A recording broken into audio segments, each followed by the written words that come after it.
Hey, Shatojon here. Super quick tutorial on how to use the movie panel and the editor panel if you hacked your castle story to get access to them.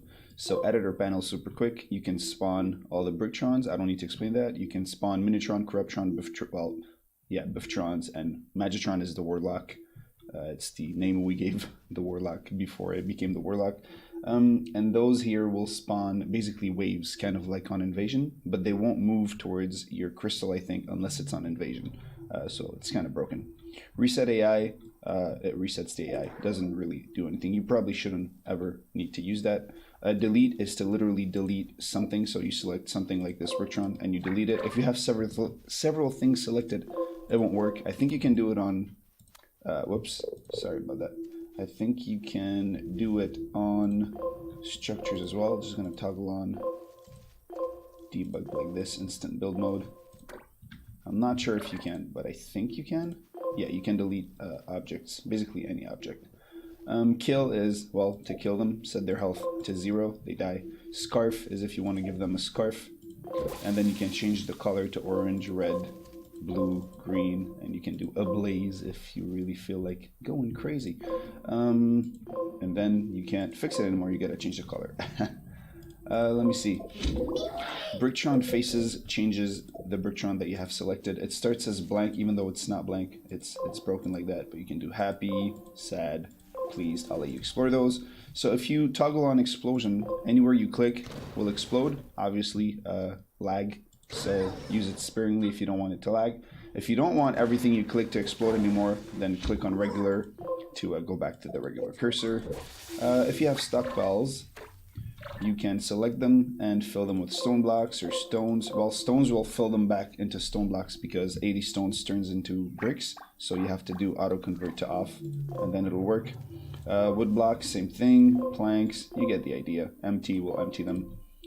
Global settings, instant build is instant build. Disable merge back. This probably doesn't do anything because we disabled merge back ourselves. Oh wait, no, sorry. I think it just makes it so the rubble like this doesn't disappear. I'm not sure.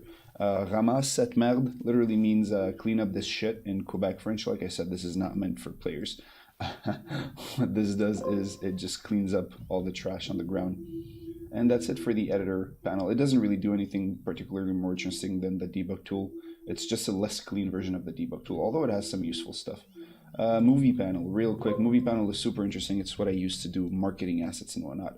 So you can pause the game.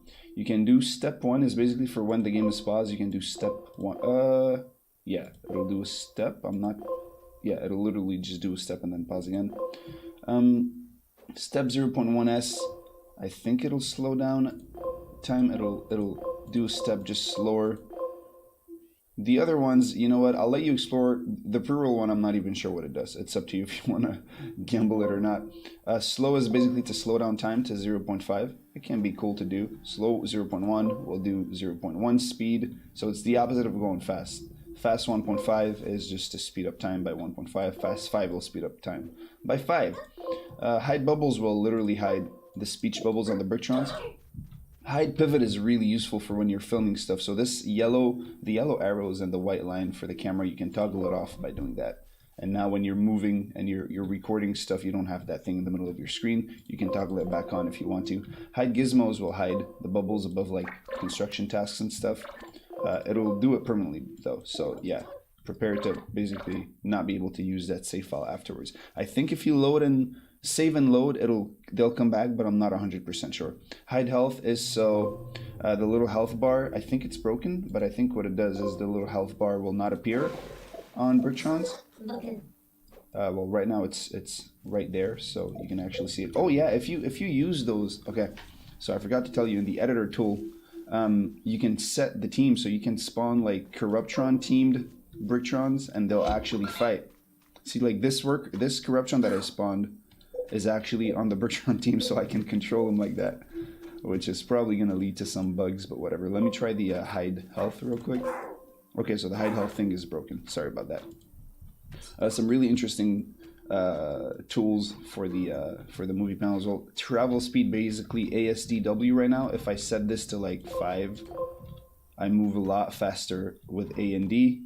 And the second one is for W and S. So if I set this to like 2, See, I move faster. If I set it to 5, I move even... Oh, that didn't work. Oh, hold on a second. Okay, sorry. The second one is for moving the camera up and down, and the third one is for it. Yeah, for W and S. So basically to change the speeds. Orbit speed is for basically when you hold Q and E. So if you do 0.2, you can do some really cinematic stuff like camera rotating super slowly. You hide this, makes it look cinematic like that. If you set it to something faster, it'll spin really fast. Zoom speed is basically for, well, the zoom speed. So zooming really fast or zooming really slow by setting 0.1, for example. You get the idea. Editor camera is the same thing as the editor camera in the settings. Stop the sun will just stop the sun from moving around. So if you don't want it to become nighttime, stop the sun. Toggle fog of war is to toggle the fog of war. There's none right now because I'm in Sandbox, but you know, like the fog of war in Conquest and Invasion, you can toggle it on and off. Ambient fog is kind of cool. The first number is how close to the camera it is, and the second one is how far, I think. So let's say I put 300 here. You can just play around with that. It's a little hard to figure out. There we go. Sorry about that. So I set a really big number here. I set like, this is 1,000. It's obviously too much. Let me do 500. I can add a little bit of fog like that. Just play with those settings to sort of figure out what you want to do. I'm not too sure. I think the two numbers have to be one close to the other. There we go. I added some fog over there. It looks kind of weird though. There we go. So anyways, you can see a little bit of fog over here. Time of day, you can change the time of day. Sun speed, you can speed up the sun. It'll cause some lag, but you can do that. Oh, I had stopped the sun enabled, so nothing was happening. So as you can see, I sped up the sun, so now the sun and the day-night cycle is going to go a lot faster like that. It's actually not lagging much. I expected it to lag more, but it's not, so that's great. Orbit distance.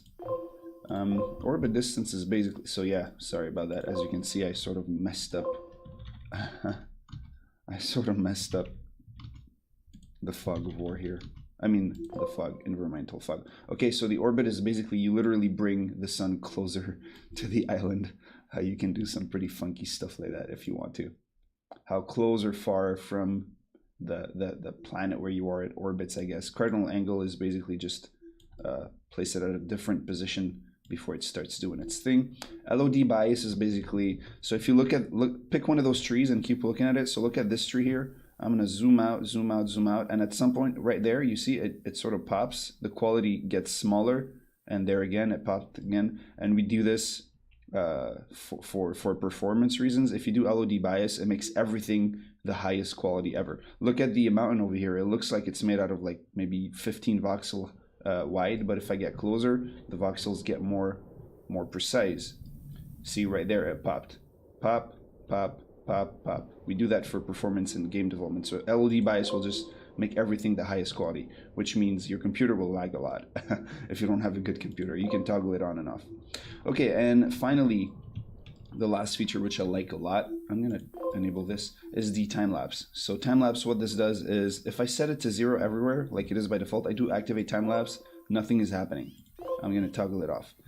If I set it to 1 in the first translation is basically this, like moving up, down, left, forward, back. That's translation. Rotation is rotation, and rotation like this. And zoom is zoom. So let's say the first number in translation is left and right. So if I put something positive and then I click activate time lapse, it's going to move to the right. If I put something negative and I activate time lapse, it's going to move to the left. If I put a bigger number, like bigger -10, is going to move to the left fast. If I put negative 100, it's going to move to the left very fast. If I put positive 100, it's going to move to the right very fast. You get the idea. And then I can do, let's say I'll put 0 here. I'll do the same thing with the second number. It'll move upwards or downwards if I put a negative number. And then let's say I can mix the two together. So I can do 5 here and 5 here. It'll do this. It'll move to the right 5 and upwards 5. Very useful stuff. And then the third number is for forward and backwards. Rotation, same thing. I can do 5 and it'll rotate. I can do 50 if I want it to go faster. It'll rotate to the right. If I put a -1 and then activate it, it'll rotate to the left. It'll keep doing that. You can't control your camera while it's doing it. You have to click activate again. You can do a mixture. So yeah, the first number is for rotating left and right. The second number is for rotating up and down. So you can do a mixture of the two things. I use that a lot in the trailer and stuff like that. So you can do, stuff like that. You can even zoom in at the same time. Or that was zoom out, I guess. If you put a positive number, it'll zoom out. Negative number, it'll zoom in. So you get the idea. Initial position, it's a little bit broken, but basically you can, let's say you find a really nice angle. So you have Lonk right here. You get a beautiful angle on him like this. You set your camera where you want it to be, and then you've got a nice angle. And let's try a time lapse.